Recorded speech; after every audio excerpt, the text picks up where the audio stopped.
बहुत समय पहले की बात है। एक घने जंगल में एक संत रहते थे। वे दिन रात ध्यान करते थे और आत्मज्ञान की खोज में लगे रहते थे। उसी जंगल में चमन नाम का एक लकड़हारा रोज लकड़ी काटने आता था और उन्हें बेचकर अपना जीवन चलाता था। एक दिन संत ने चमन को रोककर कहा, मैं तुम्हें रोज देखता हूँ, तुम लकड़ियां काटते हो और चले जाते हो, लेकिन क्या तुमने कभी सोचा कि अगर तुम थोड़ा और आगे जाओ तो हो सकता है कि तुम्हें चंदन की लकड़ियां मिले? चमन हंसकर बोला, बाबा, ये कैसे हो सकता है? मेरे दादा और पिता भी यही काम करते थे, लेकिन उन्हें कभी चंदन नहीं मिला, फिर मुझे कैसे मिलेगा? संत ने कहा, शायद उन्होंने कभी आगे बढ़ने की कोशिश ही नहीं की। अगर तुम मेरी बात मानो तो जरूर आगे जाओ। अगले दिन चमन ने संत की बात मान ली और थोड़ा आगे गया। कुछ दूर जाने पर उसे सच में चंदन के पेड़ मिल गए। वह खुशी खुशी संत के पास लौटा और बोला, बाबा, आपकी बात सच निकली, मुझे चंदन की लकड़ियां मिल गईं और उनसे मुझे अच्छा पैसा मिला। संत बोले, अब तुम चंदन से कमाई कर रहे हो, लेकिन क्या तुमने सोचा कि अगर तुम और आगे जाओ तो क्या मिल सकता है? चमन बोला, बाबा, मैंने तो कभी ऐसा सोचा ही नहीं। संत ने कहा, अगर तुम और आगे जाओ तो तुम्हें चांदी की खान मिल सकती है, तब तुम्हें लकड़ी काटने की जरूरत ही नहीं पड़ेगी। अब चमन को संत पर विश्वास हो गया। वह चंदन के पेड़ों से आगे गया और उसे सच में चांदी की खान मिल गई। अब वह चांदी लेकर कई महीनों तक आराम से रहता और फिर लौटता। कई साल बीत गए। एक दिन संत ने फिर चमन से पूछा, क्या अब भी तुम चांदी ही ले जा रहे हो?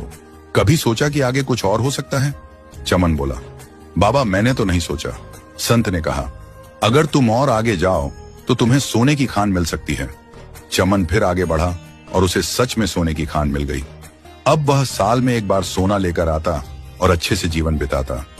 कुछ समय बाद संत ने फिर पूछा, क्या तुमने कभी सोचा कि सोने से आगे भी कुछ हो सकता है?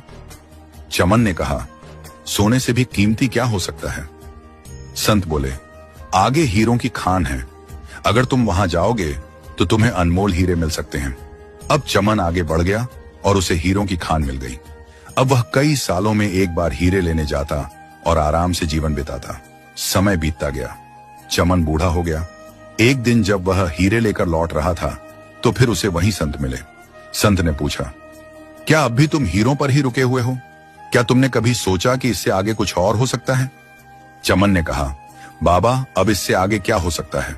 संत बोले, हीरों से आगे मैं हूं। चमन हैरान रह गया और बोला, आपने मुझे सोना, चांदी, हीरे सबका रास्ता बताया, लेकिन आपने खुद कुछ नहीं लिया, क्यों? अब चमन की आंखें खुल गईं। वह संत के चरणों में गिर पड़ा और बोला, बाबा, अब मुझे बताइए कि हीरों से भी ज्यादा कीमती क्या है? संत बोले, ध्यान और आत्मज्ञान सबसे बड़ा धन है। चमन ने पूछा, ध्यान कैसे किया जाए? संत बोले, ध्यान करना आसान है। शांत बैठो, आंखें बंद करो और अपने भीतर देखो। जो भी विचार आए उन्हें रोको मत, बस बहने दो। धीरे धीरे विचार रुक जाएंगे और तुम्हारे भीतर आत्मज्ञान का प्रकाश फैल जाएगा। यही असली खजाना है जो दुनिया की किसी भी दौलत